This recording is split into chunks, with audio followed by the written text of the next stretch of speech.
সারাদিন বাইরে অঝরে বৃষ্টি আর রাতের বেলায় এমন একটা চিকেন খিচুড়ি ঝাল ঝাল করে কেমন হয় বলেন তো। হ্যালো এভরিওয়ান, কেমন আছেন সবাই?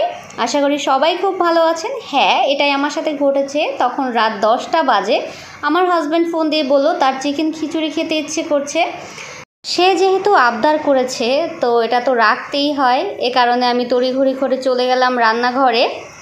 আমি আসলে ভিডিও ক্লিপটা নিতে ভুলে গিয়েছিলাম যখন আমি মাংসটা প্রসেস করে বসাচ্ছিলাম। মাংস ওদিকে কষাতে বসিয়ে দিয়েছি আর এদিকে হচ্ছে আমি খিচুড়িটা রান্না করার জন্য মশলাগুলো কষিয়ে নিচ্ছি। আমি আগেই মুগ ডালটা ভেজে ধুয়ে ভিজিয়ে রেখেছিলাম আর বাসমতি চালটাও ভিজিয়ে রেখেছিলাম।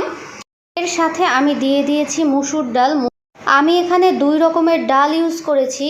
মাঝে মাঝে মাংসটাও দেখছিলাম, আলু ভেজে রেখেছিলাম, আমি ওই আলুটা খিচুড়ির মধ্যে দিয়ে দিয়েছি। একটু মাংস থেকে কিন্তু অনেকটা জল বেরিয়েছে, আমি একটু জল ইউজ করিনি এখানে। মাংসটাও প্রায় কষানো হয়ে গেছে, ওদিকে খিচুড়ির চাল এবং ডালটাও মোটামুটি সিদ্ধ হয়ে গেছে। এই তো আমার মাংস রান্না শেষ, আমি চুলাটা অফ করে দিয়েছি। এবার খিচুড়িটা মোটামুটি একটু কনসিস্টেন্সিতে চলে এলে আমি মাংসগুলো সব খিচুড়ির সাথে অ্যাড করে দিয়েছি। এরপর এই খিচুড়িটা আরও 10 মিনিট জাল করে কাঁচামরিচ ফালি দিয়ে আর গরম মশলা দিয়ে নামিয়ে নিয়েছি। ভিডিওটা কেমন লাগলো